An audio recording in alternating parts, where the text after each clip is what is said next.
Trading से पैसे कमाने के लिए रिस्क मैनेजमेंट के बाद जो सेकंड सबसे इंपॉर्टेंट चीज होती है वो होती है ट्रेडिंग स्ट्रेटजी। तो मैंने सोचा क्यों ना आज मैं आपको 4 बेस्ट ट्रेडिंग स्ट्रेटजीज बताऊं। यहां पर हमने ऑलरेडी ये दोनों इंडिकेटर्स लगा रखे हैं, अगर आपको नहीं आता है वहां पर जाकर इन इंडिकेटर्स को सर्च करके लगा सकते हैं। अब जब आप इन इंडिकेटर्स को अप्लाई कर देंगे तो उसके बाद आपको जाकर इनकी कुछ सेटिंग्स में चेंज करना होगा। जैसे सबसे पहले ये जो एक्सपोनेंशियल मूविंग एवरेज है ये 9 पीरियड का होता है बाय डिफॉल्ट। इसको हमने चेंज करके कर देना है 7 पीरियड का, जिसके लिए हमने सेटिंग्स पे क्लिक कर दिया और उसके बाद हम इनपुट में जाएंगे और यहां पर ये जो 9 लिखा है ना, इसको चेंज करके हम कर देंगे 7।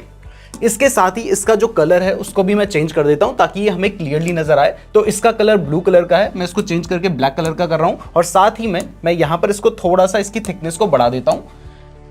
तो अब ये जो हमारी ब्लैक कलर की लाइन है ये हमारा 7 पीरियड का एक्सपोनेंशियल मूविंग एवरेज बन चुका है। अब हमें वीवैप की सेटिंग्स पे थोड़ा सा चेंज करना होगा। वैसे वीवैप की सेटिंग्स आपको जनरली चेंज करने की जरूरत नहीं पड़ती है, लेकिन जब हम ट्रेडिंग व्यू का यूज करते हैं तो यहां पर आपको वीवैप के साथ कुछ और भी बैंड्स देखने को मिलते हैं, तो उनको मैं यहां से सिर्फ रिमूव कर रहा हूं। तो इसके लिए मैं वीवैप की सेटिंग में जाता हूं और यहां पर जाने के बाद अपर बैंड और लोअर बैंड को अनटिक कर देता हूं और साथ ही में जाने के बाद मैं यहां पर इसकी थिकनेस को थोड़ा सा बढ़ा देता हूं ताकि ये हमें क्लियरली नजर आए। वैसे अगर आप अपने डीमैट अकाउंट में वीवैप को यूज करेंगे तो शायद आपको ये दोनों बैंड्स दिखाई ना दें, तो आपको चेंज करने की जरूरत ही नहीं पड़ेगी। तो अब समझते हैं कि इसके बेसिस पर अगर आपको बुलिश ट्रेड लेना है यानी आपको बाय करना है तो वो आप कैसे कर सकते हैं। तो ये जो स्ट्रेटजी है इसको हम 5 मिनट के टाइम फ्रेम में यूज करते हैं, तो यहां पर हमने 5 मिनट लगा दिया है। अब बुलिश ट्रेड लेने के लिए यहां पर हमारी सबसे पहली कंडीशन ये है कि जैसे ही मार्केट ओपन होता है तो उसके 5 मिनट के बाद यानी 9:20 पे जो पहली कैंडल बननी चाहिए, क्योंकि हम 5 मिनट का टाइम फ्रेम यूज कर रहे हैं, वो एक ग्रीन कलर की कैंडल बननी चाहिए। तो यहां पर आप देख सकते हैं कि जो हमारी पहली कैंडल बनी है वो एक ग्रीन कलर की कैंडल है। इसके बाद जो हमारी सेकंड कंडीशन है वो ये है कि जो हमारी वीवैप लाइन है यानी वॉल्यूम वेटेड एवरेज प्राइस, वो प्राइस जिसमें वॉल्यूम को भी वेटेज दिया गया है, वो हमारी फर्स्ट 5 मिनट की जो कैंडल है उसके बीच में से जारी होनी चाहिए। तो जैसे आप देख सकते हैं यहां पर हमारी ये कंडीशन भी फुलफिल हो रही है। अब यहां पर आपके माइंड में एक क्वेश्चन आ रहा होगा कि हम अगले दिन की पहली कैंडल को ही क्यों देखें, हम उससे पहले की कैंडल में भी तो देख सकते हैं। यहां पर भी तो जो ब्लू वाली लाइन है वो हमारी शेयर प्राइस के बीच में से जा रहे हैं, तो हम इसको कंसीडर क्यों नहीं कर रहे हैं। तो इसके लिए मैं आपको बता दूं कि क्योंकि वीवैप में वॉल्यूम भी इंक्लूडेड होता है और जब मार्केट ओपन होता है उस टाइम पे एक शेयर में बड़े वॉल्यूम्स देखने को मिल सकते हैं, तो इसलिए हम मार्केट ओपन होने के 5 मिनट बाद यानी 9:20 में इस स्ट्रेटजी को देखते हैं, जिसमें हमारी जो पहली कैंडल है वो ग्रीन होनी चाहिए। सेकंड कंडीशन है कि जो हमारी वीवैप है वो हमारी ग्रीन कलर की कैंडल के बीच में से जारी होनी चाहिए, और जो third and most important condition है वो ये है कि जो हमारा 7 पीरियड का एक्सपोनेंशियल मूविंग एवरेज है वो शेयर प्राइस के नीचे होना चाहिए। तो यहां पर हमारी जो ब्लैक कलर की लाइन है वो आप देख सकते हैं कि प्राइस के नीचे है। तो जब इस तरीके की कंडीशन बनती है तो वहां पर आप बाय करने का ट्रेड ले सकते हैं। अब इसके हिसाब से आपको अपना स्टॉप लॉस कहां पे रखना है, आपका टारगेट कहां पर हो सकता है, चलिए वो भी जानते हैं। तो जब आपको दिखाई देता है कि आपकी ये सारी कंडीशंस फुलफिल हो रही हैं, तब आपने क्या करना है कि जो आपकी 5 मिनट की कैंडल बन रखी है उस कैंडल का जो हाई है उससे लगते हुए एक लाइन खींच देनी है, और जैसे ही वो हाई ब्रेक हो जाता है वहां पर आपने बाय कर लेना है। तो आपकी एंट्री इस केस में यहां पर हुई होती। और रही बात स्टॉप लॉस की, तो इस कैंडल का जो लोएस्ट पॉइंट है उसके थोड़ा नीचे यानी यहां पर आप अपना स्टॉप लॉस रख सकते हैं, और टारगेट के लिए आप अपने स्टॉप लॉस के अप टू 2 टाइम्स का या फिर ट्रेलिंग स्टॉप लॉस के थ्रू एक बड़ा टारगेट भी आप कैप्चर कर सकते हैं। और अगर आपने ये ट्रेड लिया होता तो आप देख सकते हैं कि इसके बाद शेयर की प्राइस अच्छी खासी बढ़ी थी, तो आप यहां से प्रॉफिट अर्न कर सकते थे। तो आपको ये तो समझ आ गया है कि इसके हिसाब से बुलिश ट्रेड कैसे लेना है। तो अब मैं आपको यह बताता हूं कि बेयरिश ट्रेड कैसे लेना है, और उसके बाद है सबसे इंपॉर्टेंट क्वेश्चन कि मार्केट ओपन होने के 5 मिनट बाद ही आपको पता कैसे चलेगा कि कौन से स्टॉक में ये सारी कंडीशंस फुलफिल हो रही हैं। तो ये भी मैं आपको बताऊंगा, तो वीडियो को ध्यान से देखते रहिए। और हाँ, वीडियो को लाइक नहीं किया तो वीडियो को लाइक जरूर कर दीजिएगा। तो अब अगर आपको इस स्ट्रेटजी के हिसाब से बेयरिश ट्रेड लेना है तो यहां पर आपको सेटिंग्स में कोई चेंज करने की जरूरत नहीं है, बस कंडीशंस चेंज हो जाएंगी। जिसमें जो हमारी सबसे पहली कंडीशन है वो ये है कि जैसे ही मार्केट ओपन होता है उसके 5 मिनट बाद जो कैंडल बननी चाहिए वो ग्रीन कलर की नहीं बल्कि रेड कलर की बननी चाहिए। तो यहां पर आप देख सकते हैं कि ये एक रेड कलर की कैंडल है। सेकंड कंडीशन है कि जो हमारी वीवैप लाइन है वो हमारी जो रेड कलर की कैंडल बनी है उसके बीच में से जारी होनी चाहिए। तो आप देख सकते हैं कि बीच में से ही जा रही है। और जो हमारी थर्ड कंडीशन है वो ये है कि इस केस में जो एक्सपोनेंशियल मूविंग एवरेज की लाइन है वो हमारी जो शेयर की प्राइस है यानी जो कैंडल बनी है उसके ऊपर होनी चाहिए। तो यहां पर आप देख सकते हैं कि ये तीनों कंडीशंस फुलफिल हो रही हैं। तो इस केस में क्योंकि आप शॉर्ट सेल करेंगे या फिर पुट ऑप्शन को बाय करेंगे तो प्राइस गिरने से आपको प्रॉफिट होगा। तो यहां पर जो आपकी 5 मिनट की कैंडल बनी है उसके लो से लगते हुए आपने एक लाइन खींचनी है, और जैसे ही उसका लो ब्रेक हो जाता है तो जिस कैंडल में वो ब्रेक होगा उसमें आप एंट्री ले लेंगे। तो यहां पर आपकी एंट्री होगी। आपका जो स्टॉप लॉस होगा वो इस 5 मिनट की कैंडल का जो हाई है उससे थोड़ा ऊपर, यानी यहां पर आपका स्टॉप लॉस होगा। और टारगेट के लिए या तो आप अपने स्टॉप लॉस के अप टू 2 टाइम्स का टारगेट लेकर चल सकते हैं, या फिर आप ट्रेलिंग स्टॉप लॉस के थ्रू एक बड़ा टारगेट अचीव कर सकते हैं, या फिर जैसे ही प्राइस अपने एक्सपोनेंशियल मूविंग एवरेज से ऊपर निकलती है आप वहां तक का टारगेट लेकर चल सकते हैं। तो इस केस में आप यहां पर जाकर अपना टारगेट अचीव कर लेते हैं। इस स्ट्रेटजी की कमी सिर्फ इतनी है कि इसके हिसाब से आप डेली सिर्फ एक ही ट्रेड ले सकते हैं, लेकिन उस ट्रेड में प्रॉफिट होने के चांसेस काफी ज्यादा होंगे। अब आता है मेन क्वेश्चन कि आपको पता कैसे चलेगा कि कौन से स्टॉक में ये सारी कंडीशंस फुलफिल हो रही हैं। तो इसके लिए आपने गूगल में जाके सर्च करना है नीरज जोशी वीवैप एंड ईएमए। जैसे ही आप ये लिखकर सर्च करेंगे तो आपको चार्टिंग के 2 फिल्टर्स देखने को मिलेंगे। एक है नीरज जोशी वीवैप and EMA bullish trading strategy, और दूसरी है बेयरिश ट्रेडिंग स्ट्रेटजी। इस पे क्लिक करोगे तो आपको उन स्टॉक्स के नाम देखने को मिल जाएंगे। तो आज कौन कौन से ऐसे स्टॉक्स हैं जो इन सारी कंडीशंस को फुलफिल कर रहे हैं वो आपको दिखाई दे रहे हैं बुलिश के केस में। और बेयरिश की बात करें तो यहां पर भी हमने फिल्टर आपको दे रखा है, इसमें आपको दिखाई दे जाएगा कि कौन कौन से ऐसे स्टॉक्स हैं जो कि बेयरिश कंडीशंस को फुलफिल कर रहे हैं।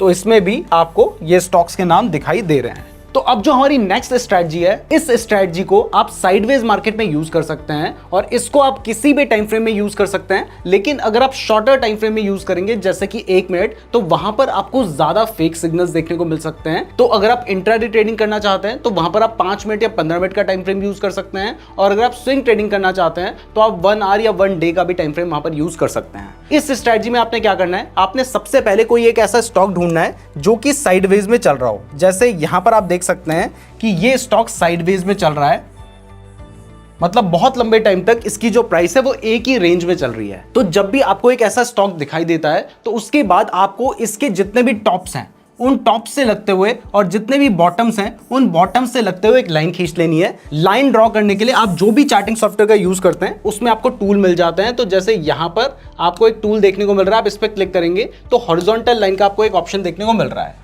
इस पर क्लिक करने के बाद आप जहां पर भी वो लाइन ड्रॉ करना चाहते हैं आपने वहां पे क्लिक कर देना है। अब जैसे ही आप क्लिक करेंगे उसके बाद आपकी जो लाइन है वो ड्रॉ हो जाएगी। और ऐसे ही इसके जो टॉप्स हैं उनसे लगते हुए भी हमें लाइन ड्रॉ करनी है। तो वापस से हमने यहां पर हॉरिजॉन्टल लाइन का जो टूल है उसको सेलेक्ट कर लेना है और यहां पर इस तरीके से लाइन ड्रॉ कर लेनी है। तो इस तरीके से साइडवेज ट्रेंड जाने के बाद अगर आपको दिखाई देता है कि मार्केट ने हमारी जो ऊपर वाली लाइन है इसको ब्रेक कर दिया है, और ब्रेक करने के बाद अगर कोई कैंडल इसके ऊपर क्लोजिंग दे देती है तो यहां पर आप बाय कर सकते हैं। और अगर इसका उल्टा आपको दिखाई देता है कि जो मार्केट है उसने इसका जो बॉटम है उसको ब्रेक कर दिया है, जैसे यहां पर आप देख सकते हैं कि इसने बॉटम को ब्रेक कर दिया है, तो ऐसे केस में आप शॉर्ट सेल करने की पोजीशन ले सकते हैं। और वो पोजीशन आपको कब लेनी है, जब भी कोई कैंडल इसका जो बॉटम है उसको ब्रेक करने के बाद नीचे क्लोजिंग दे देती है तो आप वहां पर शॉर्ट सेल करने की पोजीशन ले सकते हैं। जैसे ये वाली जो कैंडल है, इस कैंडल ने ब्रेक डाउन दे दिया है और उसके बाद नीचे क्लोजिंग दे दिया है, तो आप यहां पर एंट्री कर सकते हैं। आपका जो स्टॉप लॉस होगा वो जिस कैंडल ने ब्रेक डाउन दिया है उस कैंडल के ऊपर, यानी यहां पर आप अपना स्टॉप लॉस लेकर चल सकते हैं। और अगर मान लीजिए मार्केट बहुत ही ज्यादा कंसोलिडेट था और बहुत ही छोटी छोटी कैंडल्स बन रही थी, तो इसका जो रेजिस्टेंस है यानी जो ऊपर वाली लाइन है इससे थोड़ा ऊपर, यानी यहां पर आप अपना स्टॉप लॉस लेकर चल सकते हैं। और रही बात टारगेट की, तो टारगेट के लिए आप अपने स्टॉप लॉस के अप टू 2 टाइम्स का टारगेट ले सकते हैं। जैसे अगर मान लीजिए आपका जो स्टॉप लॉस है वो अगर 12 पॉइंट्स का है तो आप नीचे 24 पॉइंट्स का टारगेट लेकर चल सकते हैं। बट यहां पर सबसे ज्यादा इंपॉर्टेंट चीज है वॉल्यूम। अगर आपको पोजीशन लेनी है तो उससे पहले आपको देखना होगा कि जो वॉल्यूम है क्या वो बड़ा है, क्योंकि कई बार क्या होगा कि जब आप इसके बेसिस पे ट्रेड लेंगे तो आपको बहुत सारे फेक ब्रेकआउट देखने को मिलेंगे। जैसे एग्जांपल मेरे को आपको अच्छा दिखाना था ना, तो मैंने ये वाला दिखा दिया। मैंने ये एग्जांपल क्यों नहीं दिखाया? अगर हम वॉल्यूम का यूज नहीं करेंगे तो फिर तो इस केस में भी यहां पर जो कैंडल है उसने नीचे को ब्रेक डाउन दिया और उसके बाद आप यहां पर शॉर्ट कर देते, फिर प्राइस बढ़ जाती और आपका लॉस हो जाता। तो ये चीज आपको पता कैसे चलेगी? तो इसके लिए आपने देखा कि यहां पर ब्रेक डाउन तो हुआ है लेकिन वॉल्यूम नहीं बढ़ा है। जबकि इस जगह पर जब ब्रेकडाउन हुआ था तो आप देख सकते हैं कि वॉल्यूम कितना ज्यादा बढ़ रखा है। और अगर आपको समझ नहीं आ रहा है कि वॉल्यूम सही में बढ़ा है या फिर नहीं, तो इसके लिए आप क्या कीजिए, जहां पर आपने वॉल्यूम वाला इंडिकेटर लगा रखा है, आप इसकी सेटिंग पे क्लिक कीजिए। यहां पर आपको वॉल्यूम मूविंग एवरेज का एक ऑप्शन देखने को मिलेगा, आप इस पे क्लिक कर दीजिए। जैसे ही आप इस पे क्लिक करेंगे आपको यहां पर वॉल्यूम में एक ब्लू कलर की लाइन दिखाई दे रही है, जिसमें आप साफ साफ देख सकते हैं कि यहां पर जो वॉल्यूम है वो ब्लू वाली लाइन के ऊपर है, यानी वॉल्यूम ज्यादा है। और ज्यादा वॉल्यूम के साथ जब ब्रेकडाउन हुआ है तो इस ब्रेकडाउन के सस्टेन होने के चांसेस ज्यादा होते हैं। तो इस तरीके से तो आप सेल करने की पोजीशन लेंगे। अब इसके हिसाब से बाय करने की पोजीशन कैसे लेनी है, चलिए वो भी देखते हैं। दोस्तों ट्रेडिंग तो मैं आपको सिखा ही रहा हूं, लेकिन अगर आप इन्वेस्टिंग के बारे में डिटेल में सीखना चाहते हैं तो इसके ऊपर हमने एक कोर्स बना रखा है 46 लेक्चर्स का, जिसको आप हमारे ऐप नीरज जोशी से बाय कर सकते हैं। लिंक डिस्क्रिप्शन में मिल जाएगा, या फिर आप डायरेक्टली प्ले स्टोर पे जाकर भी उसको डाउनलोड कर सकते हैं। तो यहां पर आप देख सकते हैं कि मार्केट बहुत लंबे टाइम से साइडवेज रहा है। तो ऐसे में आपने क्या करना है, आपने लाइन ड्रॉ करनी होती है। ये रही हमारी हॉरिजॉन्टल लाइन, आप इस पर क्लिक करेंगे तो हॉरिजॉन्टल लाइन ड्रॉ हो जाएगी। तो एक इस तरीके से आपने हॉरिजॉन्टल लाइन ड्रॉ कर लेनी है, और उसके बाद ऐसे ही आपने एक और हॉरिजॉन्टल लाइन ड्रॉ कर लेनी है। तो ये लाइन ड्रॉ करने के बाद जैसे ही आपको दिखाई देता है कि एक कैंडल ने ब्रेकआउट दे दिया है और नीचे आपको दिखाई दे रहा है कि जो वॉल्यूम है वो भी काफी ज्यादा बढ़ रखा है, तो इस केस में आप क्या कर सकते हैं, जिस कैंडल ने ब्रेकआउट दिया है उस कैंडल के लोएस्ट से थोड़ा नीचे, यानी यहां पर अपना स्टॉप लॉस लेकर चल सकते हैं। इस कैंडल के क्लोज होने के बाद अगली जो कैंडल है उसमें आप एंट्री ले सकते हैं। और टारगेट के लिए जितना बड़ा आपका स्टॉप लॉस है, जैसे मान लीजिए अगर ये 10 पॉइंट का स्टॉप लॉस है तो आप 20 पॉइंट्स का यहां पर टारगेट लेकर चल सकते हैं। तो कॉन्सेप्ट तो आपको समझ आ गया है, लेकिन अगर हम इस केस को ध्यान से देखें तो यहां पर भले ही वॉल्यूम बढ़ रखा है, लेकिन जिस कैंडल ने ब्रेकआउट दिया है ना, वो कैंडल बहुत ही ज्यादा बड़ी है। तो ऐसे में क्या होता है कि आधे से ज्यादा मूवमेंट तो ऑलरेडी आ चुका है। तो अब आप इतनी आगे जाके एंट्री लेंगे तो यहां पर आपको लॉस होने के चांसेस ज्यादा होंगे, और ऊपर से आपका स्टॉप लॉस भी बड़ा हो जाएगा। तो इस तरीके का ट्रेड आपको जनरली अवॉइड करना चाहिए। बस आपको कंसेप्ट समझाने के लिए मैंने आपको ये एग्जांपल दिखाया था। वैसे सही तरीके से स्टॉप लॉस कैसे लगाना है, इसके ऊपर हमने ऑलरेडी एक वीडियो बना रखी है। तो इस वीडियो को देखने के बाद आप उस वीडियो को जरूर देख लीजिएगा, लिंक डिस्क्रिप्शन पे दिया गया है। तो अब जो हमारी नेक्स्ट स्ट्रेटजी है, इस स्ट्रेटजी में आपको क्या करना होता है, आपको बेसिकली 3 इंडिकेटर्स लगाने होते हैं, जिसमें 2 मूविंग एवरेज है और तीसरा अपना वॉल्यूम ही है। तो यहां पर आपको इंडिकेटर लगाने के लिए सबसे पहले इंडिकेटर वाले सेक्शन में जाना है। यहां पर जाने के बाद मूविंग एवरेज लिखना है, या फिर आप एक्सपोनेंशियल मूविंग एवरेज का यूज भी कर सकते हैं, तो EMA लिख लीजिए। तो यहां पर आपको मूविंग एवरेज एक्सपोनेंशियल दिखाई दे रहा है, आपने इसको 2 बार ऐड करना है। तो एक बार ऐड हो चुका है, अब एक और बार ऐड कर लीजिए।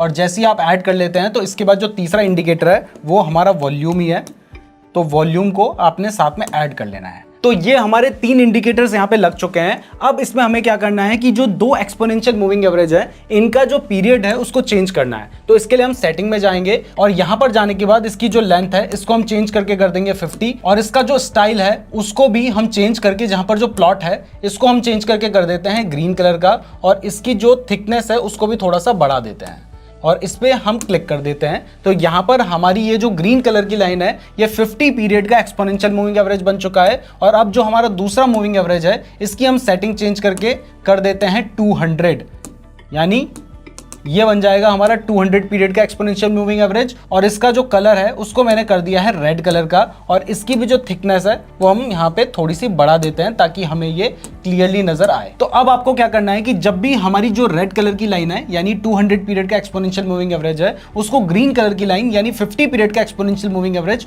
ऊपर की तरफ काटता है, तो ये एक बाय सिग्नल होता है और इसके बाद प्राइस बढ़ने के चांसेस होते हैं। और जब भी हमारी जो ग्रीन कलर की लाइन वो रेड कलर की लाइन को नीचे की तरफ काटती है, तब प्राइस गिरने के चांसेस होते हैं। तो यहां पर आप देख सकते हैं कि हमारी जो ग्रीन कलर की लाइन है उसने रेड कलर की लाइन को नीचे की तरफ काटा है, और उसके बाद प्राइस गिरी है। और कंफर्मेशन के लिए आप देख सकते हैं कि साथ में वॉल्यूम भी बढ़ रहा है। तो यहां पर ये एक सेल सिग्नल बन रहा है, और उसके बाद आपने देखा कि प्राइस गिर रही है। बट इस केस में यहां पर ये एक बाय सिग्नल तो बन रहा था, लेकिन नीचे आपने देखा कि जो वॉल्यूम है वो नॉर्मल ही है। तो ऐसे में अगर आप ट्रेड लेते हैं तो आपका जो रिस्क होता है वो थोड़ा बढ़ जाता है। अब और कोई एग्जाम्पल देखते हैं कि कहां पर ये स्ट्रेटजी काम की है। तो यहां पर आप देख सकते हैं कि इस जगह पर भी ग्रीन कलर की लाइन ने रेड कलर की लाइन को ऊपर की तरफ काटा है और इसके साथ ही वॉल्यूम भी बढ़ा है और उसके बाद आप देख सकते हैं कि प्राइस अच्छी खासी बढ़ी थी। लेकिन यहां पर एक चीज का ध्यान रखिएगा कि अगर आप इसे इंट्राडे ट्रेडिंग के लिए यूज करेंगे ना तो वहां पर आपको बहुत ज्यादा फेक सिग्नल्स मिल सकते हैं। तो इसे बड़े टाइम फ्रेम में जैसे कि आप 1 डे की कैंडल में यूज करें तो वो ज्यादा बेटर रहेगा और उससे आप स्विंग ट्रेडिंग के लिए अच्छे ट्रेड्स ले सकते हैं। इवन स्विंग ट्रेडिंग के लिए तो ये सबसे सिंपल और सबसे बेस्ट स्ट्रैटेजी है। वैसे अगर आप ट्रेडिंग के लिए बेस्ट डीमैट अकाउंट खुलवाना चाहते हैं तो कुछ अच्छे डीमैट अकाउंट के लिंक मैंने आपको डिस्क्रिप्शन पे दे रखे हैं जिनको मैं खुद भी यूज करता हूं, तो डिस्क्रिप्शन जरूर चेक कर लीजिएगा।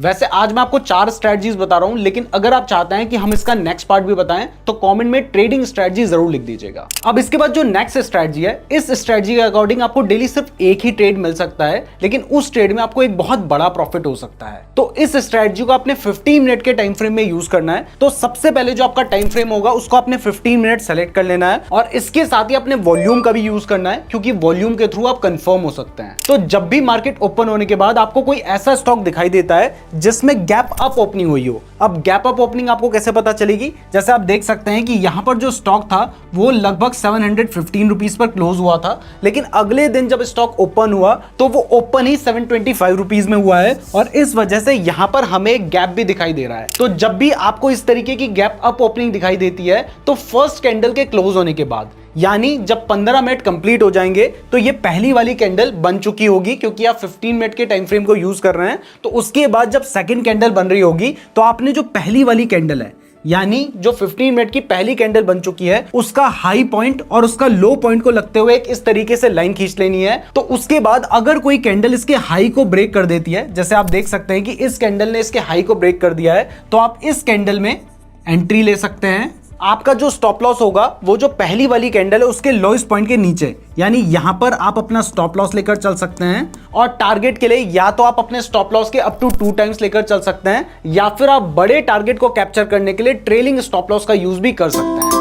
लेकिन यहां पर आप वॉल्यूम भी जरूर देखिएगा। अगर जो वॉल्यूम है वो अपने एवरेज से ज्यादा है तो उस केस में आपका जो ट्रेड है उसके सही निकलने के चांसेस बढ़ सकते हैं। अब यहां पर आपके माइंड में एक क्वेश्चन आ रहा होगा कि ये स्ट्रैटेजी काम क्यों करेगी? तो ये स्ट्रैटेजी इसलिए काम करती है क्योंकि जब भी मार्केट में गैप अप ओपनिंग होती है ना, तो इसका मतलब होता है कि बायर्स ज्यादा एक्टिव हैं और इसके साथ ही वॉल्यूम भी बढ़ रखा है। और उसके बाद जब हमारी पहली कैंडल के हाई पॉइंट को अगर कोई कैंडल ब्रेक कर रही है, इसका मतलब बायर्स और ज्यादा एक्टिव हो रहे हैं और उसके बाद प्राइस बढ़ने के चांसेस होते हैं। अब यहाँ पर आप देख सकते हैं कि इसके बाद प्राइस में एक अच्छा खासा जंप हमें देखने को मिला था। तो गैप अप ओपनिंग के हिसाब से तो आपको बाय पोजीशन मिलेंगी, लेकिन अगर आपको कभी शॉर्ट सेल करना है तो उस केस में आप कैसे कर सकते हैं, चलिए वो भी देखते हैं। वैसे अगर आपको ये वीडियो पसंद आ रही है तो वीडियो को लाइक जरूर कर दीजिएगा और हाँ, हमारे चैनल को सब्सक्राइब भी जरूर कर देना, क्योंकि अगर आप सब्सक्राइब नहीं करेंगे तो हो सकता है कि हमारी वीडियो आपको दोबारा कभी रिकमेंड ना हो। तो अगर कभी आपको मार्केट में इस तरीके की गैप डाउन ओपनिंग देखने को मिलती है, गैप डाउन ओपनिंग से हमारा मतलब है कि जो मार्केट इससे पहले क्लोज हुआ था वो आप देख सकते हैं कि लगभग 1535 रुपीज पे हुआ था, लेकिन अगले दिन जब मार्केट ओपन हुआ तो उससे बहुत नीचे 1515 रुपए पे हुआ था।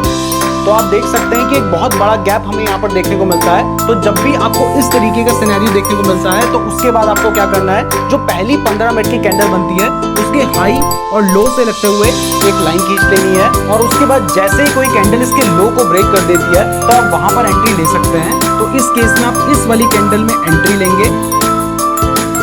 आपका जो स्टॉप लॉस होगा वो जिस कैंडल में गैप डाउन ओपनिंग हुई है उसके हाई से थोड़ा ऊपर, यानी यहां पर आप अपना स्टॉप लॉस लेकर चल सकते हैं। और टारगेट के लिए या तो आप ट्रेलिंग स्टॉप लॉस का यूज कर सकते हैं या फिर जितना आपका स्टॉप लॉस है उसके 2 टाइम्स का आप टारगेट लेकर चल सकते हैं। तो आप देख सकते हैं कि इसके बाद मार्केट अच्छा खासा गिरा था। तो ये थी हमारी थर्ड स्ट्रैटेजी जिसका नाम है gap up and gap down strategy. अब सबसे बड़ा क्वेश्चन आपके माइंड में ये आ रहा होगा कि मुझे पता कैसे चलेगा कि कौन से स्टॉक में गैप अप ओपनिंग हुई है या कौन से स्टॉक में गैप डाउन ओपनिंग हुई है। तो इसके लिए मैं आपको इस वीडियो के डिस्क्रिप्शन में एक लिंक दे दूंगा जो कि चार्टिंग का लिंक है और वो कोई भी स्पॉन्सर्ड लिंक नहीं है, लेकिन वहां पर जाकर आपको ऑटोमेटिकली वो सारे स्टॉक्स दिखाई देंगे जिनमें गैप अप या गैप डाउन ओपनिंग हो रही होगी। मैं उम्मीद करता हूं आपको वीडियो पसंद आई होगी। अगर आप इसका सेकंड पार्ट देखना चाहते हैं तो कमेंट में ट्रेडिंग स्ट्रेटजी जरूर लिखिएगा। वीडियो पसंद आई है तो लाइक जरूर कीजिएगा, साथ में चैनल को भी जरूर सब्सक्राइब कर लेना। फ्री डीमैट अकाउंट का लिंक डिस्क्रिप्शन पे दिया गया है। और अगर आप एक स्ट्रेटजी के ऊपर हमारा ट्रेडिंग एक्सपेरिमेंट देखना चाहते हैं